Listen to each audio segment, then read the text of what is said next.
Good afternoon and welcome to Table Talk with Brenda Perryman. And I'm Brenda Perryman, and today we have a guest co-host who's going to introduce himself in just a minute, but we will start by introducing our co-host, starting to my left. I'm Robert Thomas, Vice Chairman of the Board of Zoning Appeals for the City of Detroit. Chris Summerall, servant of the citizens of the City of Detroit. And I'm Don Lang, IT Project Manager for Ford Motor Company. Welcome, Don. You're here to stir the pot, so make sure we can hear you in that microphone. Bring it up a little closer to you, and we're getting ready to go because we have a lot to talk about. But first is, as our tradition, we're going to talk about on this day in African American life in Detroit. And on this day in 1968, Michigan Chronicle columnist, nightclub impresario, and local dance instructor Joseph Ziggy Johnson joins the ancestors. He's just 54 years old. Johnson was master of ceremonies at the famed Flame Show Bar in Paradise Valley, and had been MC at the 20 Grand at the time of his death. I remember getting to see him one time, and that's when I sneaked into the 20 Grand with fake ID in my hand. And also on this day in 1988, Isaiah Thomas of the Detroit Pistons starts at point guard in today's National Basketball Association All-Star Game. The mid-season classic is held in Chicago, which we all know, or many of us know, was Isaiah Thomas's hometown. Those were the glory days of the Pistons. Gee, I miss them. Anyway, we're going to start today. We have some controversial topics for you today, everybody, and everybody's going to chime in, but we're going to first start with an international topic, and that is today starts the Winter Olympics. Who's interested? Who's watching it? Who's going to be glued to the TV? It depends on what sports is on there. I'm not very much interested at all, though, just to tell you the truth. I think historically, the Winter Olympics aren't necessarily what I've been drawn to. Yeah. I didn't participate in any of those activities coming up, and so if it's on, I'll watch it, but I'm not going to set my DVR to catch it. You know, if they do have the Jamaican bobsledders, I may look at it. Okay, Don? Well, I'd have to say no. I probably won't be watching it, at least at this point in time. There just aren't any compelling stories in this Winter Olympics. Usually there's an athlete, like maybe a first-time black figure skater or something going on with the hockey team, but this year, nothing. It seems like most of the ballyhoo has been around the comfort of the athletes in Sochi itself. And the security, right? Yeah, and the security. Yeah. That's true. Well, they do have some girls from the track team, some black people on the bobsledding team, I think. It's some team. Yeah, I think that what you're referring to, there was an Olympian who she failed to medal in track, and she crossed over. Oh, you're talking about what's her bobsled. What's her I can't name? think of her name What's right her now. name, Don? I know you know her. Yeah, She crossed over, and so she's. Lolo Jones. Yeah. Yeah. So I think she's going to be she's going to have an opportunity to actually get a medal in a sport that she didn't come up or have any idea that she would compete on that level with. Yeah, maybe so. I like Lolo though. What sport is it? I think it's bobsled. Bobsled team. Oh, Yeah. wow, I was just joking. Lolo Jones.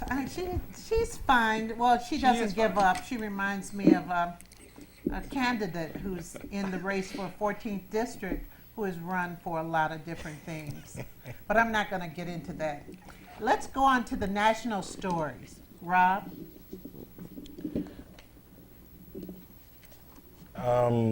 National story, Michael Dunn. I'm pretty sure you all heard about this topic in Florida, where Michael Dunn was fatally wounded and shot while in a car.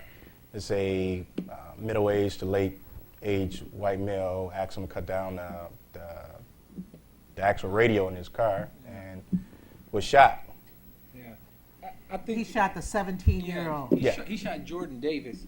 I think that this again is a black eye on the national stage as far as perceived race relations, because that's the first thing that comes up when you have a white gentleman and then you have a loss of a life of another young black man or boy at that time. He's 17 years old.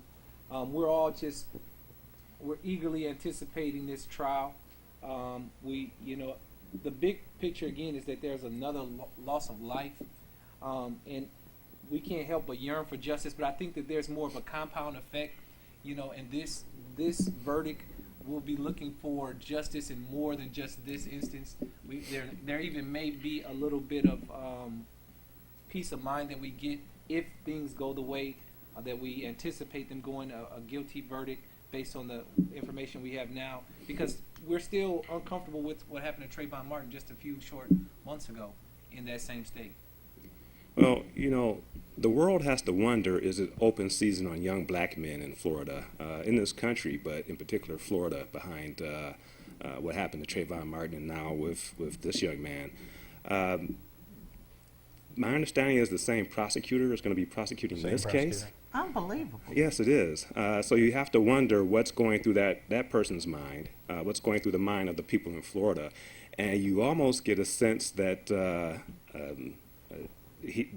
prosecutor better win this case, or else. That's how it's beginning to play in the media, and to be honest, that's kind of how I feel.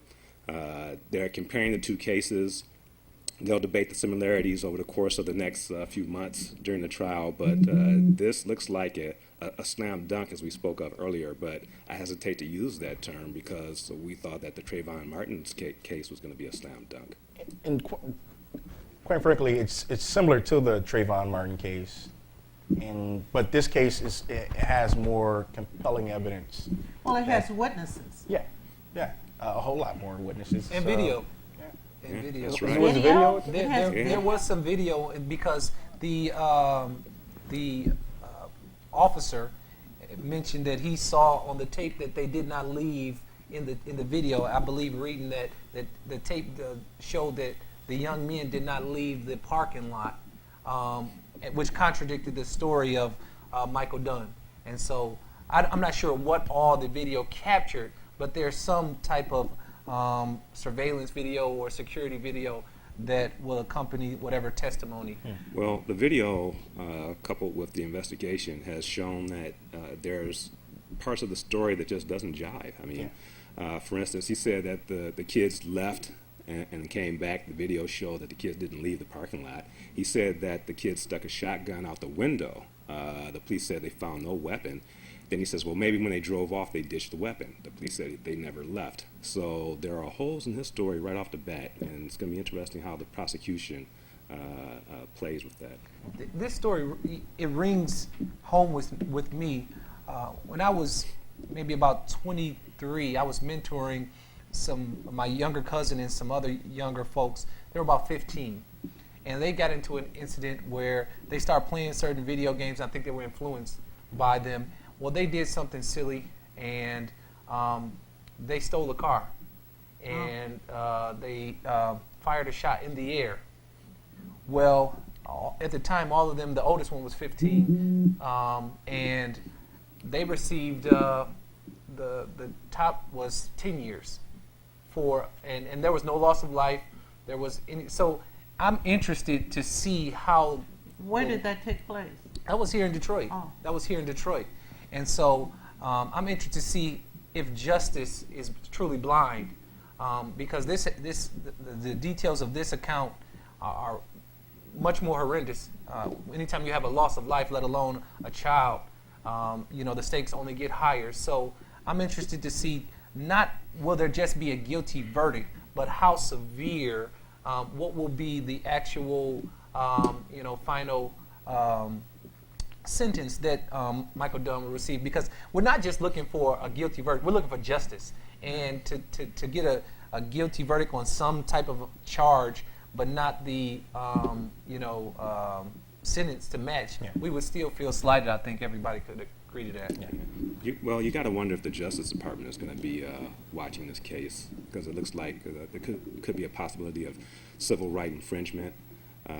Again, I don't know the direction that the case is going to go in, but when this is happening over and over again in a particular state, and the state doesn't do anything about it, maybe it's time for the U.S. government to step in. And that's one of the reasons why I'm saying that the prosecutor is going to come in there, and I believe they're going to come down hard on this person, like they should. Yeah. They're going to actually do their job. Unlike the Trayvon Martin case, they have to show some strength here. There's too many race type of issues coming up in Florida. Too soon. I mean, And it's you're right. The Department of Justice will have to step in sooner or later once these cases keep coming up and the way they are, at the rate they are anyway. Well, the jury seems to be more diverse. They chose 16 people, 12 jurors and 4 alternates. They have 10 white jurors, 3 black, 1 Asian, 1 Indian, and 1 Hispanic. So hopefully the pool is more diverse when they come down to those 12. And the jury was seated yesterday, so the trial should start. So I'm going to be taking a look at it as much as I can. I always when we see things like this, I always, having a son, knowing young men, I just always put myself in the place of their parents or whatever. The sadness connected with that, it's like they have a target on their back. It's like their life isn't valued. yeah. I totally agree with that. It's as if it's a less value, and it's come to where it doesn't surprise us to hear these stories. It's no longer shocking. I think that what we wait on is not to hear these stories, but we wait to hear the verdict. And depending on how the verdict goes in this, will we become numb to verdicts that don't reflect justice? Right. Good point. Good point. But you all, you said that the 3 of you in a car playing loud music might have not gotten that same reaction. Probably not the way we're dressed anyway. And I think that too, aside of attire, there may be some underlying disrespect or lack of respect for young black men in general, coming from maybe mature white males in the South. What do you think about that, Don?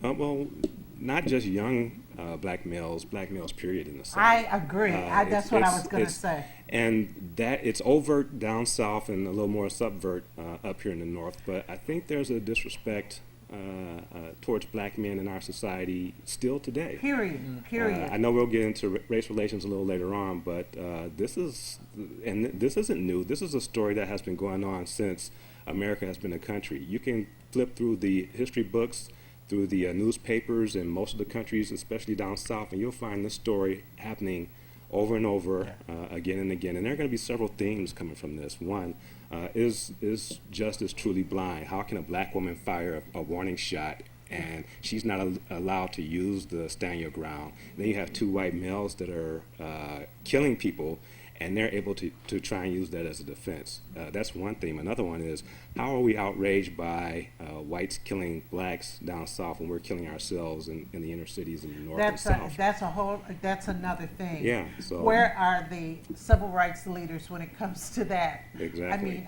I'm going to be honest with you. That could be a whole show. But let's go on to some other topics that we decided to stir the pot with everybody. And Rob is going to start this first one. And this one has been on the mind of a lot of people this week. Yes. The question, okay, Rob. Okay, I believe this was it Tuesday? The city council voted on the land transfer from the city to the was it Olympia Foundation Entertainment? But anyways, Illich's group, and they did the land transfer for consideration of $1. So it's 42 acres. Was it 42 blocks of land they have now, just for $1? And how does that work? Somebody explain that. How does that work? I'm trying to understand it. Does anyone know? Well, the deal is it's been vacant for years. I mean, probably over a decade now. That nothing's been there. So it's been barren, and they've been trying to do something with it. And this is probably one of the greatest projects that came. One of the things that fascinated me when I went into the auditorium to see them cast this vote, well, they make this decision anyway. Illich had brought busloads of people to fill out the auditorium. It was standing room only. it was crazy, but yeah, they voted on it, and it was I believe it was six. It was a vote of 6-3. And they said that the only thing they're supposed to hire 51% Detroiters. Will they? I don't know. Who's going to keep up? A part of that is the fact that I don't believe the agreement was in place when they made the vote.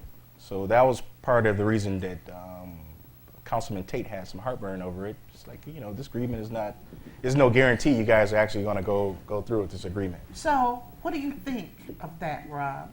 Well, I think since the city of Detroit itself gave over $250 million to the project, then I believe citizens should be benefiting in the format of having some type of Do you think jobs. it was fair? Good? No, I don't think it's fair at all. Okay, Yeah, what yeah. about you, Chris? I don't think it's fair, and I think that many of us know that even the construction jobs that are promised contractually, these companies, they come and set up shop in the city, and they're not really Detroit-based companies. I worked out of a local with a trade, and we would see it. They would bring in a certain amount of city residents and to meet a quota, and then there would be other folks who are allegedly city residents or companies that are allegedly Detroit-based, and they've got the same dummy addresses that we've heard about with individuals, whether it be police officers, firefighters. They have these dummy addresses, and I think to tie that as a way to balance out the contract when you have such a lopsided benefit factor, I think that it's kind of just it's a sham, but at the same time it's bringing something positive to an area right now that's dilapidated. The current market value is way more than $1, but this is just another story of individuals with influence and wealth, getting things for free. What about you, Don? What do you think of that? Well, I'm conflicted in that I want to see Detroiters get a piece of the pie of this development. But having said that, I think this is where I'm going to stir the pot and ask, how is it unfair? You're talking about a plot of land that's been dilapidated and empty for the most part, except for small pockets or the individual businesses within that area that may have been successful. But as a whole, that area was run down and has been for decades. And someone has decided to go in to make something of that it was available for anyone to take for 40 years. Absolutely. Well, I No, disagree. agree with- I disagree. I think that land was earmarked, and if someone else was to go in, they weren't going to sell that land to anyone but Illich. And How do you know? That's not true. well, I think How do you that know? for a while we've all known that that's where the stadium is going to go, and maybe it was a known that surprise. for- We probably have known that for the last Couple of years. 3, 4, let's say even 5 years. But what about the 40 years that it has been in but, that? but and I understand that, but me stirring the pot, there's a lot of synergy down there in Midtown and downtown, in that area in between, and I think that, I just think that there's a reason why other folks would have came and invested in that area right now. Well, they Right didn't, now. but they didn't. Here's the thing: you're talking about a lot of synergy down in Midtown, but it's artists, it's this, it's that. It's business but, professionals. But do they have the money? Do they have the money? They should have bid on it. They should have tried. At least if they would have tried, we would have known about it. I just don't think just because all this synergy, so-called synergy. It's not so-called. It's I not know. so-called. You got to go I down say there and it's feel it. so-called the synergy you're talking about because I don't think it's financial. I don't think they don't have that kind of money. Yeah, but all in all, the project is essential to Detroit's comeback. It is. Over the next couple of years to the next couple of decades. It's essential to it. They need a big project like this. I don't like the project only because that community agreement, I don't believe, was in place at the time, and he doesn't have to abide by that agreement. And that's the part that gives me a little heartburn. I don't, and I believe all the city councilmen also agreed that, hey, we need something like this, but not, you're not about to take, $200, $300 million from the citizens and not give anything back. We need something, in agreement. Now, I may have misunderstood, but I thought that the city council agreed on all points except for that one and wouldn't sign off on it towards the end of last year. And they came up with some kind of agreement, at least in principle, this week, which will allow them to move forward. I don't believe everything was finalized, the agreement though. Okay. And that was the part that people was like, hold on, this is not, we need some more back and forth, but they needed to vote. And anyway, or would have just overridden them anyway, so it wouldn't even matter. Yeah, that's Overridden true. them, Yeah, overridden them? overruled. Ridden. Yeah, overridden, yeah. I think that as far as this is concerned, I think a dollar is just insulting. I guess that's my whole thing. I think it'll be good for the city. I differ with Chris on what he was saying about, I mean, it's that Johnny-come-lately attitude. It's that attitude when somebody buys, just like Dan Gilbert has bought up a lot of buildings and stuff, and people are talking about him. How dare he come? Those buildings have been vacant for a long time. So to sit up and say, yeah, well, somebody else could have done it. Somebody else Well, didn't do it. I'm not saying that either. What are I'm you saying, saying? the point that was made was that basically that there's no other interest in that area outside of Mr. Illich, and I just don't believe that currently. I'm not speaking with regard to 20 years ago, 30 years ago. I'm talking about today. And so That's I think, what I'm talking but about but today. I also think that over the last maybe 5 years or so, there's been a concentrated effort to shield that area and pretty much save it for Mr. Illich. I want to say that. It's kind of hard. The city owned the property. So you have to acquire the property from the city and Detroit Economic Growth Corporation. And that's how you're going to, and it's worth millions of dollars, but it's impossible for anybody to go in there just to grab the land and say, hey, I'm going to sit on it. So you don't think that there was any type of earmarking or understanding that this is where Olympia Entertainment is eyeing, and so There might have been. I ain't, yeah, but nothing's in concrete unless the money. of course, because that would be illegal. But But Chris, when I'm talking to you about today, I'm talking to you about today is 2 years. I get 2 years can be today. I'm not talking 30 years ago. In my back in the daytime. so that's my point exactly. Is Well, that there's a 20 time. years ago, no one wanted that land. No, Well, yeah. the question on the table is, was it fair? And my response to that is, what is fair when it comes to business, especially business of that Is magnitude? market value fair? Yeah, market value is fair, but do you always get market value in business dealings? Well, you don't, and you consider each individual business deal isolated. But I mean, I'm sitting to the left of a gentleman who can attest to the supply and demand for real estate in that area and being short supply as far as availability and projects and things like that. So I'm thinking that market value in Detroit is still relatively cheap. And so it's not like you're asking New York or Miami Beach market value. You're asking just Detroit market value. I want to also remind you that we're living in a restructuring bankruptcy Detroit. You have to move these projects fast. And with this Illich project, it's going to move fast. Everyone else is coming on board. I see projects being approved, but it's it's going to take them a couple years to get this off their feet. It's going to take them a couple years to gather all the money they need to actually lift this project off. With Illich, he's already got state funds. He's going to have city funds, and he's bringing some of his money to the table. It's going to move fast. I would have liked to see some minority ownership, whether it be a small percentage, offered in the deal. You had to wait for another project to come about. Yeah, Well, I mean, I offer this question. If Mike Illich were black, would you still have a problem with it? if Mike Illich were black, would I still? Yes, Okay. yes. Okay, I think that we can agree to disagree on that because honestly, Chris, I just don't understand what you were talking about in that regard. I want to move away from this question. I just want to say one more thing because I was there when they actually made a decision on it. When Illich brought in these busloads of folks, it wasn't folks that looked like you and I. And one of my questions was, now, will these people finally move back to the city? It was I've never seen as many people in the Irma Henderson Auditorium, but they were all for the project, but they don't live here. They weren't Detroiters. They were voicing their opinions and not Detroiters. Absolutely. I mean, to me, it'll be people who come in for the games, enjoy this, and then go back out. A lot of people will, because regardless, you could build it, it could be beautiful, yeah, you build it, and they will come.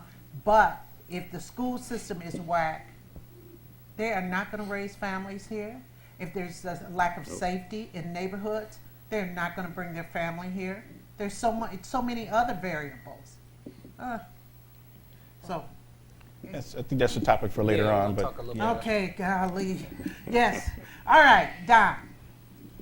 Well, the next topic that we're bringing to the table is one which asks the question, has the black church failed the communities? And since I'm starting that one off, I have to answer that with a resounding yes, in my opinion. Reason being, you take a look at the role that the church plays today, opposed to the role that the church played historically, and it pales in comparison. Today, in my opinion, the church has become more business-oriented. They're going more for building their congregations, large super churches, large churches. They're moving out of areas that they traditionally served to areas that are more prominent. Which in my mind gets away from what the church was intended for in the beginning, at least the black church. That neighborhood church, and I'll never forget going down Puritan from, it was not Wyoming, around Wyoming all the way to Southfield, and I counted 60 churches. I mean, be it storefront or a little bigger and so forth. And the neighborhoods right in front of the churches, there was trash, there were different things. I don't think that the neighborhood, it seems like some of the churches, the people come in, they worship, and they leave. And what about that neighborhood surrounding the churches? Are they reaching out to the people in those communities? Well, I have a different opinion. I understand you have your resounding yes, but I'm going to say, which church are you referring to? Are you talking about the church as a whole, as a monolithic entity, or are you talking about individual churches? Because I know individual churches that are making a difference in the communities they live in. Now, if you want to talk about all the churches, then I probably would agree to say, the 60,000 churches in Detroit, that they are probably collectively failing the community that we all live in. And I would agree, but to really understand this point, you would have to really look at it from a theological standpoint as far as what is the mission of the church. And if we're talking about the example of Christ, well, what was his agenda? Was it business? Was it to promote business? Was it to promote ownership? Or was it to promote education with regard to, his Father's will? And I think that when you deviate too far to the left or right, you're bound to fail, because there's an example, there's a roadmap in the scriptures, in those 66 books between Genesis and Revelation, of how to behave, and there's nothing left to guesswork. But I think that more times than not, different personal agendas in the congregation trump the actual mission that was laid forth. That's a point. That's a point. And so, yeah. And I agree with you. Holding the church accountable, definitely. The folks that actually attend that church and in that congregation have to hold that church accountable. But also there's more onus put on the quote unquote leaders of the church. There's more onus, because once you step out and you put yourself in that position, you put yourself behind the pulpit or on the soapbox, there is more responsibility. And from that, there's a responsibility from a congregational standpoint. Hold on just a second. Maybe someone wants to call in at 313-868-0342, 313-868-0351, or 868-4336. You could call in to get into our conversation. And the reason why I say that is that if we're ultimately looking at the church and its foundation, Christ, when Christ was on earth, he was harder on those religious leaders. those Sadducees, those Pharisees. He was harder on them because they had stepped into. Yes, he was. I'm he going to was. be it like in a classroom. Hey, me. Go ahead. Well, I noticed that a lot of religious leaders in a lot of churches are held like royalty. I mean, stone royalty. And some of them have anniversaries, and the congregants bring things to them like, I mean, congregants who can't even, some of them just barely feeding their families, but they make sure to give to this reverend. I mean, if I were a reverend, Or I bishop. couldn't even see whatever. I can't even see asking. I couldn't even see asking except Or to accepting. support the church. And here's my other point. Exactly. My other point is the church, the way the city of Detroit is, I think the church should do more missionary work. And missionaries get out into the community. I do realize that a lot of churches have events, have things. But a lot of people don't know about them if they don't go to that church. Am I correct? You're absolutely right. And lastly, I got to say this: you need to go out into the community, and the church doesn't do that. And that was my point when I said that the churches have moved on to other communities as opposed to the ones that they originally set up and served. They find that the people that are in those original communities aren't doing as well, they're not as prosperous, so they want to move elsewhere to build up a congregation that's more prosperous. But I also have Lucrative. a problem. Yeah, it's a business. It's a business. In the middle class area. Yeah, and higher class. But I also have a problem when you have members of your congregation who are struggling, and yet the congregation will present the pastor with a new car, and I mean an expensive car or a jet or things of that nature. And that, to me, is where the church has gotten away from its origins. And lastly, when they want to see your W-2 form and you got to give a certain percentage, they check you out and see if you've given your percentage to tithes. I got issues. Miss Mary's on the phone. Miss Mary. Hello? Hello. Yes? Yes, I'd like to make a comment about the black churches. Yes. For years they have failed, especially the youth in this city, Yeah. because they're only open on Sundays for a few hours, and there's no churches open in the evening with anything for kids to go to when they get home from school, and this is one of the problems. And I think that, and I agree with you, Miss Mary, and I think that a good barometer to judge these churches is their congregation. So I would challenge the members to come out of the congregation and name me 10 books of the Bible, or how to find Matthew 5:12. And so, are you I teaching don't the know word? any books of the Bible. But what I'm saying, Brenda, is that's the original mission, to teach God's word, and from there everything. That's the foundation. That's But the foundation. what I'm saying is beyond that, and I have to say You can't go beyond that I have so to quickly. I have to go beyond that, Chris. I have to go beyond that because they say get out, like he told his apostles, get out into the community. And I think that's what Miss Mary's saying. Let's be of service to the community and everything. I went to church every day of my school career, and I read the Bible. I can't pull you a scripture out. I can't do that. But I did learn the precepts of how to act and how to be good and how to react to my community. But just because you know a scripture number. But you're going extreme, Brenda. That's not what I said. What I said is that according to the scriptures, Christ left a model for us to follow. If he is the standard, obviously we won't meet that standard. But if he was the standard, well, what did he talk about? He talked about God's kingdom. Where is God's kingdom taught from? It's from the Bible. If you don't know the Bible, then you can't really teach about God's kingdom the way Christ taught about it. Also, a part of the model of Jesus' teachings was going out into the community, serving the community. And that's where, as Miss Mary mentioned and we've alluded to throughout, that's one of the major failings of the black church. Absolutely. Absolutely. That's what I'm trying to say, Chris. No, I'm not disagreeing. Because, I'm saying there's a primary knowing objective. things, and I know what God said and everything, but I cannot pull a scripture number out. And that's where I had a difference with you. Don't take offense, or anyone take Yeah, offense to what I'm saying here. What What I'm saying is that yes, Christ, he went out into his various cities and areas around, but primarily he was known as a minister first. He was known as a minister of God's word first. And I don't think the churches today are primarily known as that.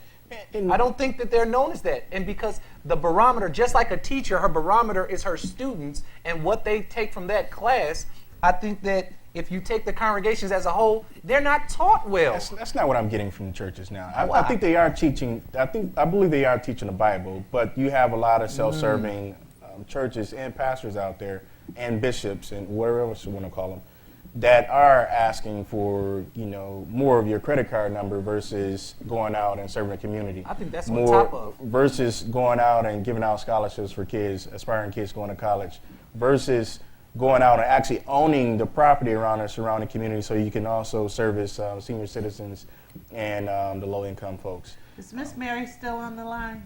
Oh, Miss Mary? Yes. I'm sorry, we got into this. I'm sorry. I'm really, really sorry. I was just trying to say I agree with you full-heartedly that the young people don't necessarily, if you don't know a scripture number, you can talk to the You're holding on to that. Can I just finish?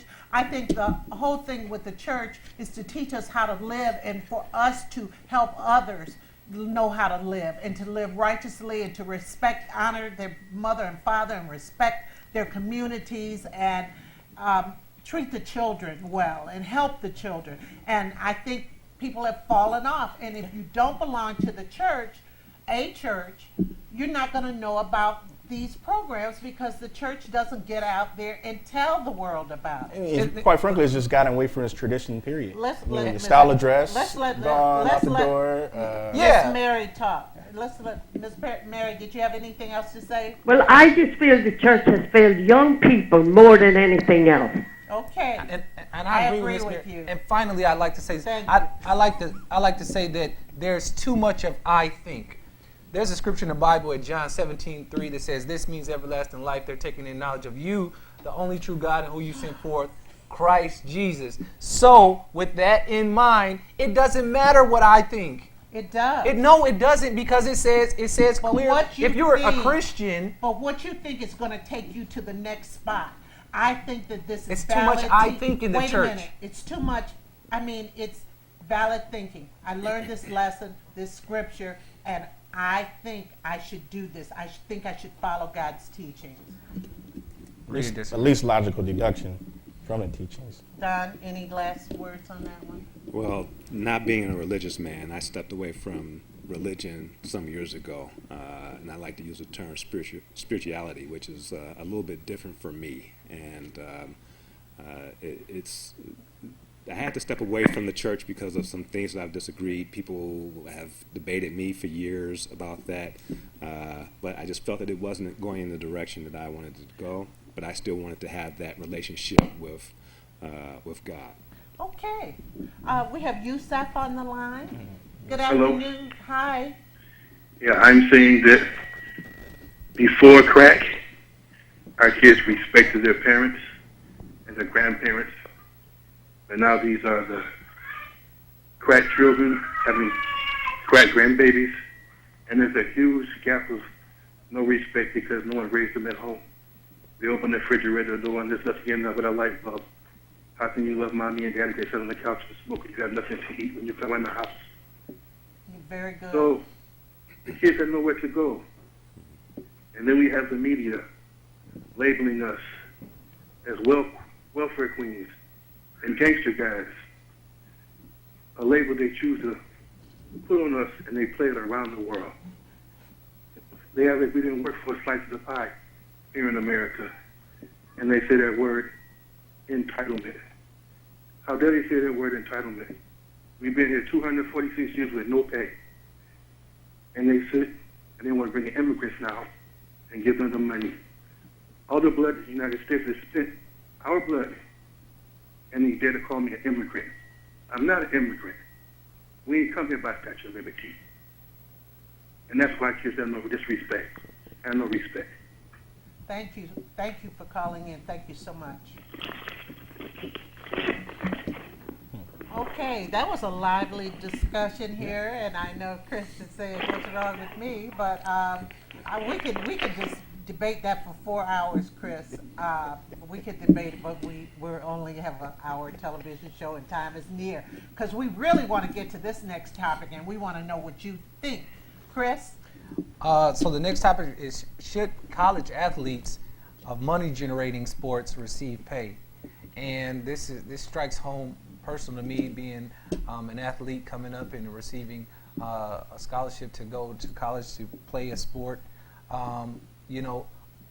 Overwhelmingly, I say yes.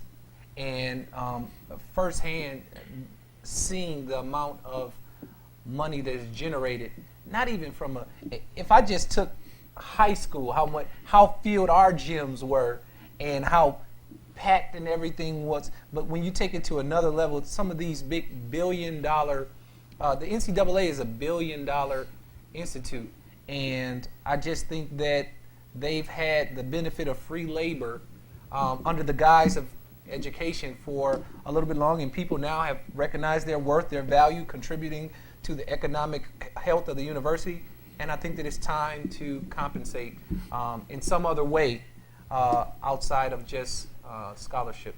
I agree. There's been a tremendous exploitation of young athletes nowadays in college sports. But my question would be, which schools are going to be paying? Are you referring to each school paying? Or are you talking about NCAA paying out? Or are you talking about, who's going to be paying? Because some schools are smaller than others, and that's how some schools get their revenue, is from college athletics. Don, you brought the question to the table. Do you have something to? Well, I guess it depends on how much that, to answer your question, Rob, that money that particular school is making from revenue generating sports, and then possibly the athletes can be paid accordingly. But anyone who knows me knows how I feel about this topic, which is why I brought it to the table.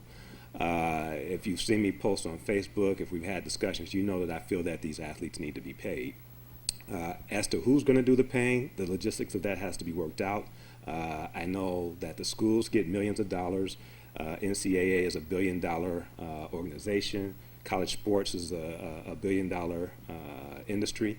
And the one thing that stuck out with me was a story that was done at 30 for 30 about the Fab Five, when someone like Chris Webber, and I hope I don't get in trouble for mentioning his name, but when he was with the University of Michigan, he was walking around with a reporter, and they saw his jersey in the window, knowing that the school made millions of dollars off of his name, and he couldn't afford to buy pizza. And along with that, they sold my son's jersey in what's that name of that sporting goods place? There's one in Troy. It's a franchise. They sold.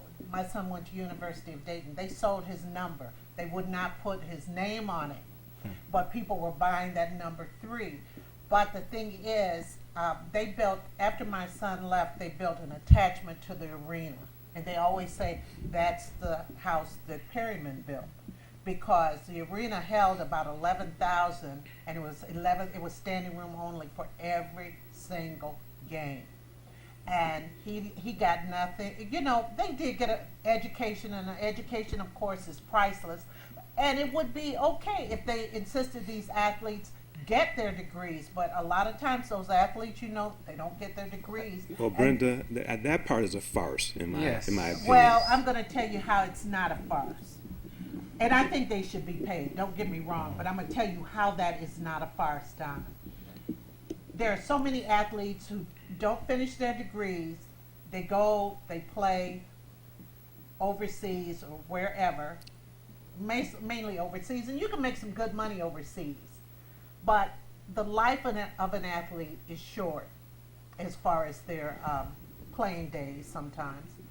If you don't learn, if you don't get some kind of credentials behind your name, I know of a lot of athletes who didn't.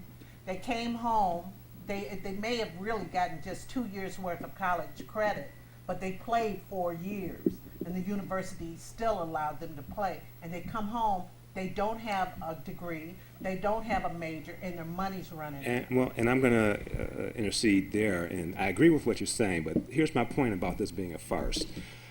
These coaches go into these communities, these neighborhoods, grabbing these athletes, knowing full well that these athletes probably aren't going to graduate, especially your big name athletes. The big name athletes, or most of your athletes, their dream is to make it to the pro sport that they're playing. They want to go in and get into college, do enough to be able to get to jump to the next level, which is the pro league. So I call it a farce because all this is done in the name of education, getting a scholarship and what have you. But the coaches go into those communities knowing that if this kid isn't going to finish 4 years Those of college. coaches talk so much bull crap. I've had 20-something coaches in my house, so I could tell you for sure. They talk crap. You have to go to the schools. The reason why we selected that school, and that school was between that school and Michigan. And I remember when Michigan had us come up there, and they sat us in the second row behind Chris Webber and all of them, and Ryan got to go into the dressing room, during halftime with Chris and all of this stuff, and we knew them. But I wanted him to get that degree, and the reason why we ended up choosing that particular university is because they graduated 100% of their athletes. We had to kind of put that in. But when I saw the money that these schools make off these young boys, it's ludicrous.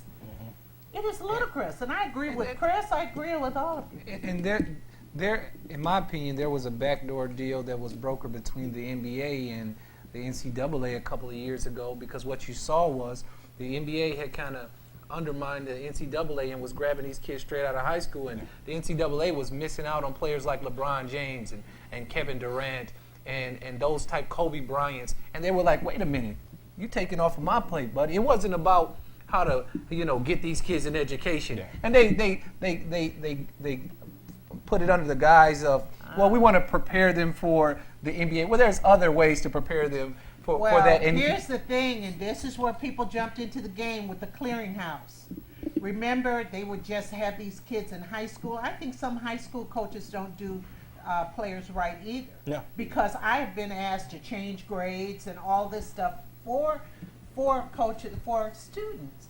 And so I think that, it's terrible to see in high school that a young man has a whole entourage of people following him. And then too, if you look, the sports that are dominated by African Americans, there is a mandatory collegiate career that's imposed. And you have, What do you mean by well, that? you have baseball players that sign right out of high school.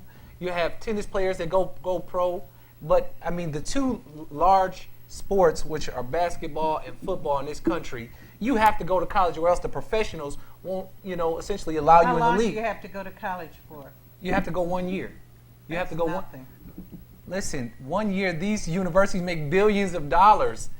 It's 25% of the maximum amount of time. So I don't think that that's nothing. Well, when you get to a college, you're the best in your school. Then you get to the college and you're playing with everybody else who was the best in their school.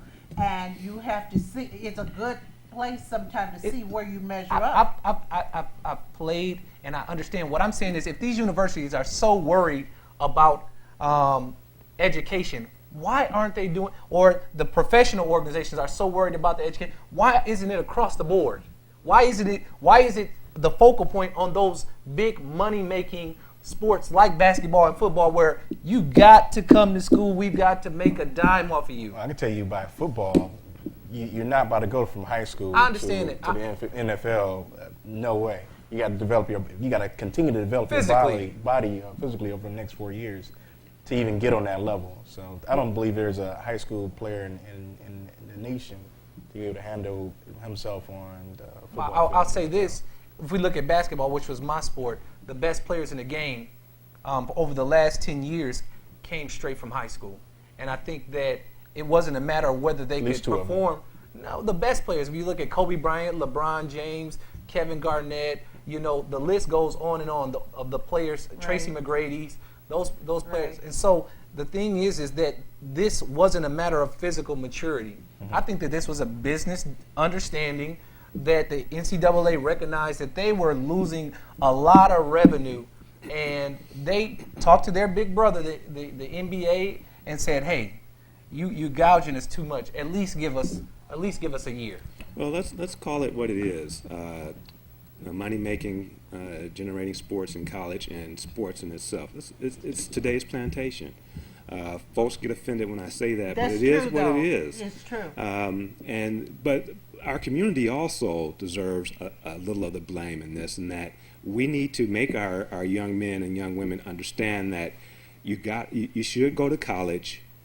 You should graduate, because there's more to it than just getting a degree. What people fail to realize is once you go to a college and you get your degree and you become an alumni, you can then turn around and start becoming a pipeline for other family members to start coming to that particular college. So you can start your cousins, eventually your children, your grandchildren, and you start a tradition of people that can start going to that college and getting their degree. People who have never bounced a basketball or thrown a football. So that's being missed out upon. But it is what it is. It's making billions of dollars. The athletes get nothing for it. A lot of them go to the pros. Most of them go to the pros and wash out. They end up being on the street or poor or Right. whatever the case may be. That was my case in point earlier, by the way. Yeah. So I mean, you're right. I have You're a huge problem absolutely with it. right. Yeah, I agree. I think they should be paid. I really do. And if you get an extra lunch in the lunch line, because they give you a stipend for your food, if you get an extra piece of chicken, they can violate you on that. Seriously, because that almost happened to my son. Somebody else gave him their lunch, and he just about got in trouble. That was his freshman year. I mean, this was for food, for people who, I mean, that kid is 6'7". He eats more than the average bear. And I think it's so unfair. The guys have to follow a strict set of rules. I think the university deserves to give them more than housing, more than books. I think they should get a little salary. Well, I think there's a effort being made. There's a student that goes to Northwestern University. They're looking at forming a union. I don't know how successful that's going to be, but I think everybody has been waiting for someone to take that first step, and I'm hoping that that's the first step in trying to straighten out this fiasco. And it needs to be fair across the board, because if that happened, it definitely didn't happen with me. And going to a smaller university, we got to eat whatever we want. We're treated like kings down there, matter of fact. But as many times we want to, and hey, just to get our strength That's up. just the and get us normal bigger. route treatment. But it must be like a larger tiered universities then. And I think that some type of salary attached, if you're really looking at education, it may just keep kids in school longer.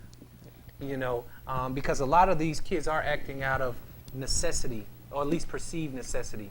They feel that I've got to go and take care of my family, whatever little bit will help at this point. And so if you gave them something, maybe they'll stay because they've got enough right now.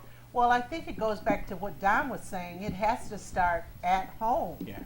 It really has to start at home and with the family, and the family giving that child realistic expectations of. I have seen parents bring all these signs to the game, next NBA player, the next this and that. I have had young men tell me, well, when I grow up, I plan to go to NBA. No other alternative. No other alternative. I think so much starts right at the home. Don't you agree? I mean, holistically, the home that's probably our primary issue today. Everywhere, yeah, It's across the board. Across the board, with each topic starting at the home, and that's it. It's unfortunate, but some of these parents, especially some of the single parent homes where these athletes come from, start looking at that kid as being a possible money train. Oh, yes, they do. They go along with the program themselves. Yeah. And it's sad, but that's just the way it is. And these universities, they're masters at this. And so some of these single parents, they don't know what they're going up against. Well, they went up against me, man, because at Michigan, the gentleman who was accused of giving Chris them money, they sat him right next to me. And he gave me his card, and he said, see, I help the players out. And if you need me and your son needs me, hey, give me a call because I'll help you out. Well, I'm not stupid. Also, I've had coaches, because I am an author, go to places where my book was on sale to see how I looked. And they would call me and say, Ryan has a good-looking mother. I mean, how dare you? But they thought I'd be Sucker Bill. But there are a lot of parents who aren't maybe don't read up on it, and they're so desperate for that child to make And their it. circumstances could be Overwhelming different. number, too. And their circumstances I'm could sure could be different. And so I think that these universities are well-oiled machines, and they know what they're going to do, and they're going to accomplish their agenda Well, one way or the other. here's the other last piece. I think there should be workshopping for parents of athletes. It should start in the 9th grade. Or in middle school, where you talk to these parents, tell them. I tried to tell as many parents as possible what to expect, and it's time to go. And we didn't get through all our subjects. And Don, thank you so much for stirring the pot with us. My Chris, pleasure. I'll fight you after the show. And Rob, thank you so much. She's going to work on my grammar. Oh, don't even say that. What did you say? Everybody, join us again next week. And next week is Valentine's Day. Of course, you could go to Amazon online and get my book, Mood Swings and Magic Carpet Rides. It'd be a beautiful book for your loved one, male or female. And thanks to Michelle, my producer, and we will see you next week.